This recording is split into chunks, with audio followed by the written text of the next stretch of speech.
എല്ലാവർക്കും ഓരോ കഥകളുണ്ട്. അതുപോലെയാണ് ഭക്ഷണവും. ഭക്ഷണത്തിന് ഒരുപാട് കഥകളുണ്ട്. ചിലപ്പോൾ ഒരു ഭക്ഷണം കഴിക്കുമ്പോൾ ഒരുപാട് ഓർമ്മകൾ വരും. അങ്ങനെ ഒരു ഭക്ഷണമാണ് ഞങ്ങൾക്കിത്. നല്ല തമിഴ്നാടൻ ശൈലിയിലുള്ള വാഴയ്ക്ക പൊരിയൽ. പണ്ട് ഈ കഥകളിലൊക്കെ പറയുന്നത് പോലെ തന്നെ വളരെ പണ്ട് ഞങ്ങളുടെ വീട്ടിൽ സഹായത്തിന് ഒരു അമ്മ വരുമായിരുന്നു.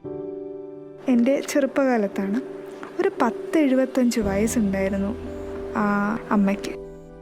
ഒരു പാവം തമിഴ്നാട്ടുകാരി. അവരെപ്പോഴോ കേരളത്തിൽ കുടിയേറിയതാണ്. അക്കാളമ്മ എന്നായിരുന്നു ഞങ്ങൾ അവരെ വിളിച്ചിരുന്നത്. അവർ വന്നിടയ്ക്കാണ് ഒരു ദിവസം അമ്മയ്ക്ക് ഭയങ്കര തിരക്കായിപ്പോയി. അമ്മ അധ്യാപികയാണ്. അപ്പോൾ ഇടയ്ക്കിടയ്ക്കൊക്കെ ഈ പരീക്ഷാകാലമൊക്കെ എത്തുമ്പോൾ അല്പം നേരത്തെ പോകണം. അങ്ങനെ അക്കാളമ്മ പാചകം ഏറ്റെടുത്തു. വാഴയ്ക്ക പൊരിയലും നല്ല ഒന്നാന്തരം ലെമൺ റൈസുമാണ് അവരുണ്ടാക്കിയത്. സത്യം പറഞ്ഞാൽ ഞാനും ചേട്ടനും ആദ്യമായിട്ടാണ് അത് കഴിക്കുന്നത് തന്നെ. അമ്മ സ്കൂളിൽ നിന്ന് തിരിച്ചു വന്നപ്പോൾ ഒരു വലിയ തമാശ നടന്നു. അമ്മ പോകുമ്പോൾ ഒരു കുഴപ്പവും ഇല്ലാതിരുന്ന ഒരു നോൺ സ്റ്റിക്ക് പാത്രം ഉണ്ടായിരുന്നു. തിരിച്ചു വന്ന് നോക്കുമ്പോൾ നല്ല തിളങ്ങുന്ന സ്റ്റീൽ പാത്രം പോലെ ഇരിക്കുന്നു.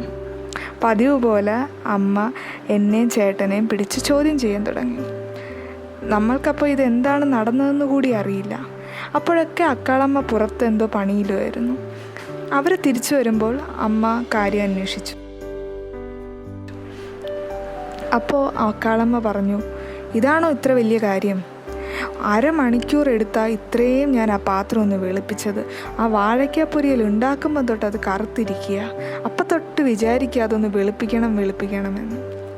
പാവം, അവർ വിചാരിച്ചു ആ കോട്ടിങ് അഴുക്കാണെന്ന്. ഈ വാഴയ്ക്ക പൊരിയൽ കഴിക്കുമ്പോൾ എപ്പോഴും അക്കാളമ്മയെ ഓർമ്മ വരും. ഇപ്പോൾ അവർ മരിച്ചുപോയി, പക്ഷേ അവരുടെ കഥ തുടരുന്നു, അവരുടെ ഭക്ഷണത്തിൻ്റെയും.